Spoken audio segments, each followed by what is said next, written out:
ಹಾಗೆ ವೈಕುಂಠ ಏಕಾದಶಿ ದಿನ ಸ್ವರ್ಗದ ಬಾಗಿಲು ತೆಗೆದಿರುತ್ತೆ ಅಂತ ಕೂಡ ಒಂದು ನಂಬಿಕೆ ಇದೆ.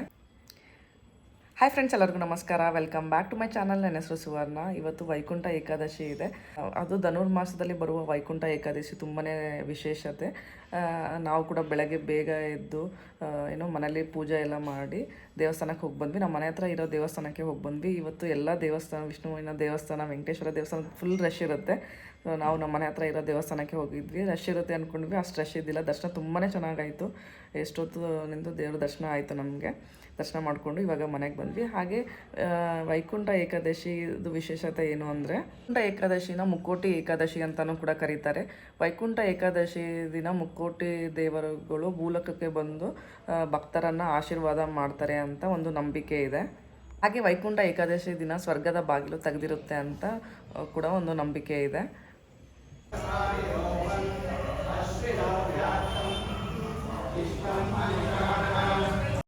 ತಿಂಗಳಿಗೆ 2 ಬಾರಿ ಏಕಾದಶಿ ಬರುತ್ತೆ. ಆದರೆ ಧನುರ್ಮಾಸದಲ್ಲಿ ಬರುವ ಏಕಾದಶಿ ಅದನ್ನು ವೈಕುಂಠ ಏಕಾದಶಿ ಅಂತ ಕರೀತಾರೆ. ಇದೇ ತುಂಬ ವಿಶೇಷವಾದ ಏಕಾದಶಿ ಅಂತಲೇ ಹೇಳ್ಬೋದು. ನೀವು ಕೂಡ ಎಲ್ಲ ಹೋಗಿ ದರ್ಶನ ತೊಗೊಂಬಂದ್ರ ಅಂತ ಕಮೆಂಟ್ ಮಾಡಿ ತಿಳಿಸಿ. ಸೊ ದರ್ಶನ ತೊಗೊಂಡಿಲ್ಲ ಅಂತಂದರೆ ಇಲ್ಲಿಂದನೇ ಇವಾಗ ದರ್ಶನ ತೊಗೊಂಬಿಡಿ.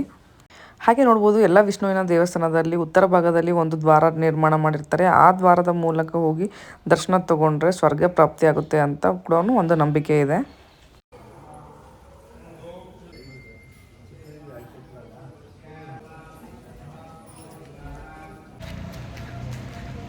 ವೆಂಕಟೇಶ್ವರ ದೇವಸ್ಥಾನಕ್ಕೆ ಹೋಗಿ ದರ್ಶನ ಮಾಡ್ಕೊಂಡ್ಬಂದ್ವಿ. ಹಾಗೆ ಇವತ್ತು ಶುಕ್ರವಾರ ಇರೋದ್ರಿಂದ ಮಲ್ಲೇಶ್ವರಮಲ್ಲಿರುವ ಗಂಗಮ್ಮ ತಾಯಿ ದೇವಸ್ಥಾನಕ್ಕೆ ಕೂಡ ಹೋಗ್ತಾ ಇದ್ದೀವಿ.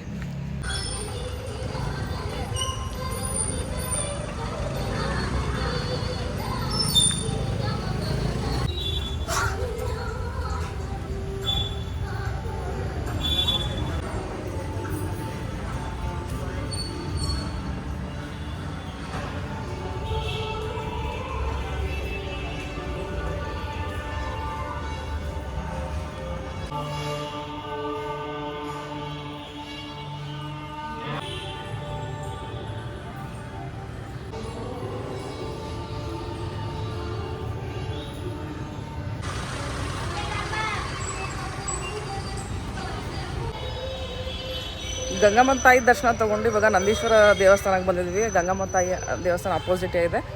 ಗಂಗಮ್ಮ ತಾಯಿ ದೇವಸ್ಥಾನ ಪಕ್ಕದಲ್ಲಿ ಲಕ್ಷ್ಮೀನಾರಾಯಣ ದೇವಸ್ಥಾನ ತುಂಬಾ ರಶ್ ಇತ್ತು. ಸೊ ಅದಕ್ಕೋಸ್ಕರ ಅಲ್ಲಿ ಹೋಗಿದ್ದಿಲ್ಲ. ಆಲ್ರೆಡಿ ಮನೆ ಹತ್ರ ದರ್ಶನ ತೊಗೊಂಡಿದ್ವಲ್ಲ, ಅದಕ್ಕೋಸ್ಕರ ಇವಾಗ ಇಲ್ಲಿ ಬಂದಿದ್ದೀವಿ.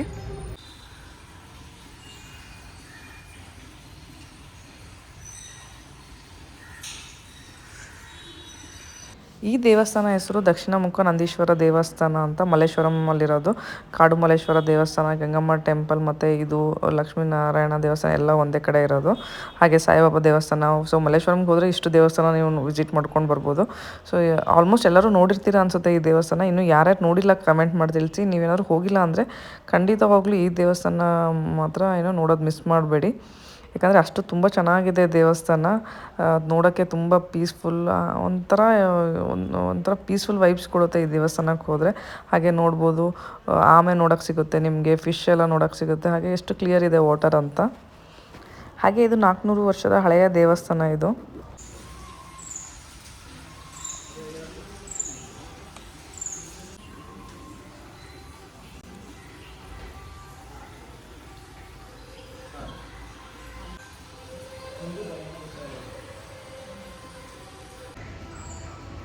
ಈ ದೇವಸ್ಥಾನ ಅಂತೂ ತುಂಬ ಪ್ರಶಾಂತವಾಗಿರುತ್ತೆ. ನನಗೇನೋ ಇಲ್ಲಿ ಬಂದರೆ ತುಂಬಾ ಖುಷಿ ಆಗುತ್ತೆ ಈ ದೇವಸ್ಥಾನಕ್ಕೆ ಬಂದರೆ. ಸೊ ಬೆಂಗಳೂರಲ್ಲಿ ಈ ಥರ ಒಂದು ದೇವಸ್ಥಾನ ಇದೆ ಅಂತಂದರೆ ಅದು ಹಾರ್ಟ್ ಆಫ್ ದ ಸಿಟಿಯಲ್ಲಿ ಇರೋದು ಒಂಥರ ವಿಶೇಷತೆ ಅಂತಲೇ ಹೇಳ್ಬೋದು. ಸೊ ನೀವು ಇನ್ನೂ ಈ ದೇವಸ್ಥಾನ ವಿಸಿಟ್ ಮಾಡಿಲ್ಲ ಅಂದರೆ ಖಂಡಿತವಾಗ್ಲೂ ವಿಸಿಟ್ ಮಾಡಿ. ಇದು ಮಲ್ಲೇಶ್ವರಮಲ್ಲಿ ಇರೋದು. ನನ್ನ ತಂಗಿ ಏನೋ ಎಲೆ ತೊಗೊಂಬರ್ತಿದ್ದಾಳೆ. ಏನಿದು?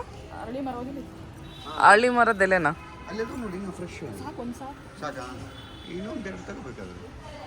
ಎದಕ್ಕೆ ಹೇಳಿ ಇದು? ದೀಪ ಹಚ್ಬೇಕಂತ. ಇವತ್ತಾ ಏಕಾದಶಿ ದಿನ ದೀಪ ಹಚ್ಬೇಕಾ?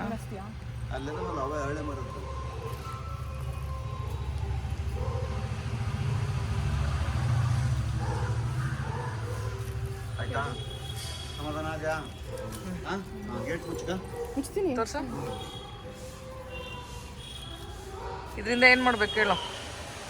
ಇದನ್ನ ಹಾಂ, ಅದು ದೀಪ ಹಚ್ಬೇಕು ಇದ್ರ ಮೇಲೆ, ಇದು ತುಪ್ಪದ ದೀಪ. ಇದ್ರ ಮೇಲೆ ಇವತ್ತು ತುಪ್ಪದ ದೀಪ ಹಚ್ಬೇಕಾ? ಹಳ್ಳಿ ಮರದ್ದೆಲೆ ಯಾರು ಹೇಳಿದ್ರು? ಮದರ್ ಇಂಡಿಯಾ ಹೇಳಿದಾರ? ನಮ್ಮ ಮದರ್ ಇಂಡಿಯಾ ಹೇಳಿದ್ದಾರೆ.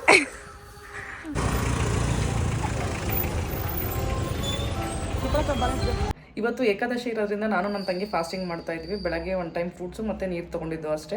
ಅದಕ್ಕೋಸ್ಕರ ಇವಾಗ ಸಾಬುದಾನಿ ಮಾಡ್ತಾ ಇದ್ದೆ. ನಿಮಗೂ ಕೂಡ ಸಾಬುದಾನಿ ಹೇಗೆ ಮಾಡೋದು ಅಂತ ನಿಮಗೆ ತೋರಿಸ್ತೀನಿ, ನಾನು ಹೇಗೆ ಮಾಡ್ತೀನಿ ಅಂತ ನಿಮಗೆ ತೋರಿಸ್ತೀನಿ. ಹಾಗೆ ನಂಗೆ ಸಾಬುದಾನಿ ಅಂದರೆ ತುಂಬಾ ಇಷ್ಟ ಆಗುತ್ತೆ. ಹಾಗೆ ಏನು ಏಕಾದಶಿ ಫಾಸ್ಟಿಂಗ್ ಮಾಡ್ತಾ ಇರೋರು ರೈಸು, ಚಪಾತಿ ಅದೆಲ್ಲ ಸಮ್ ಐಟಮ್ಸ್ ತಿನ್ನಂಗಿಲ್ಲ. ಹಾಗೆ ಆನಿಯನ್ ಮತ್ತು ಬೆಳ್ಳುಳ್ಳಿ ಅದನ್ನು ತಿನ್ನಂಗಿಲ್ಲ. ಅದಕ್ಕೋಸ್ಕರ ಸಾಬುದಾನಿ ಅವಲಕ್ಕಿ ಅದೆಲ್ಲ ತೊಗೋಬೋದು. ಅದಕ್ಕೆ ಇವಾಗ ಸಾಬುದಾನಿ ಮಾಡ್ತಾಯಿದ್ದೆ. ಬನ್ನಿ ನಿಮಗೂ ಕೂಡ ಹೇಗೆ ಸಾಬುದಾನಿ ಮಾಡ್ತೀನಿ ಅಂತ ನಿಮಗೆ ತೋರಿಸ್ತೀನಿ. ಬೆಳಗ್ಗೆನೇ ಸಾಬುದಾನಿ ನೆನೆ ಹಾಕ್ಕೊಂಡಿದ್ದೆ, ನೋಡ್ಬೋದು. ಇವಾಗ ಈ ಥರ ಫುಲ್ ಮೆತ್ತಗಾಗಿದೆ. ಇಲ್ಲಿ ಮೆಣಸಿನ್ಕಾಯಿ, ಕರಿಬೇವು ಮತ್ತು ಸ್ವಲ್ಪ ಉಪ್ಪು ಹಾಕಿ ಮಿಕ್ಸಿ ಮಾಡ್ಕೊಂಡಿದ್ದೀನಿ. ಇಲ್ಲಿ ಶೇಂಗಾ ಹುರಿದು ಮಿಕ್ಸಿ ಮಾಡ್ಕೊಂಡಿದ್ದೀನಿ. ಇಲ್ಲಿ ಆಲೂಗಡ್ಡೆ ಇದೆ. ಸೊ ಬನ್ನಿ ಇವಾಗ ಸಾಬುದಾನಿ ಮಾಡೋಣ. ಎಣ್ಣೆಗೆ ಜೀರಿಗೆ ಸಾಸಿವೆ ಹಾಕಿದ್ದೀನಿ. ಇವಾಗ ಆಲೂಗಡ್ಡೆ ಹಾಕಿ ಫ್ರೈ ಮಾಡ್ಕೊತೀನಿ.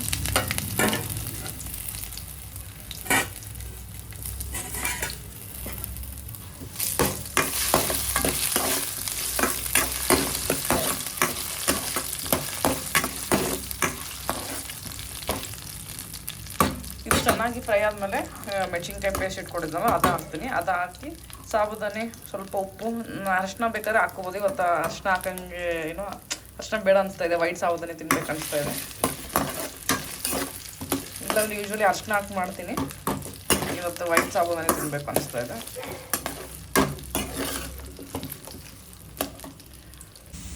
ಇವಾಗ ಆಲೂಗಡ್ಡೆ ಚೆನ್ನಾಗಿ ಫ್ರೈ ಆಗಿದೆ. ಇವಾಗ ಇದನ್ನು ಹಾಕ್ತೀನಿ. ಸೊ ನೋಡ್ಬೋದು, ಇದು ಮೆಣಸಿನ್ಕಾಯಿ ಪೇಸ್ಟು, ಸ್ವಲ್ಪ ಉಪ್ಪು ಕೂಡ ಹಾಕಿದೆ. ಇವಾಗ ಸಾಬುದಾನಿ ಹಾಕ್ಕೊತಾ ಇದ್ದೀನಿ. ಇದನ್ನು ಸ್ವಲ್ಪ ಹುರ್ಕೊಂಡು ಒಂದು ಸ್ಪೂನ್ ಶೇಂಗಾ ಪುಡಿ ಹಾಕ್ಕೊತೀನಿ. ಆಮೇಲೆ ಮತ್ತೆ ಇನ್ನೊಂದು ಸ್ವಲ್ಪ ಹಾಕ್ತೀನಿ. ಇವಾಗ ಜಸ್ಟ್ 1 ಸ್ಪೂನ್ ಹಾಕ್ತಾಯಿದ್ದೀನಿ, ಇಲ್ಲಾಂದರೆ ಕೆಳಗಡೆ ಒತ್ತಿಬಿಡುತ್ತೆ ಅದಕ್ಕೆ. ಇವಾಗ ಚೆನ್ನಾಗಿ ಹುರ್ಕೋಬೇಕು, ಇಲ್ಲಾಂದರೆ ಒಂಥರ ಆಗುತ್ತೆ. ಸ್ವಲ್ಪ ಮೇಲೆ ಖಾರ ಪುಡಿ ಹಾಕಿದೆ, ಯಾಕೋ ವೈಟ್ ಅದೇನೋ ಒಂಥರ ಅನಿಸ್ತಾ ಇತ್ತು, ಅದಕ್ಕೆ ಮೇಲೆ ಮತ್ತೆ ಖಾರ ಪುಡಿ ಹಾಕಿದ್ದೀನಿ.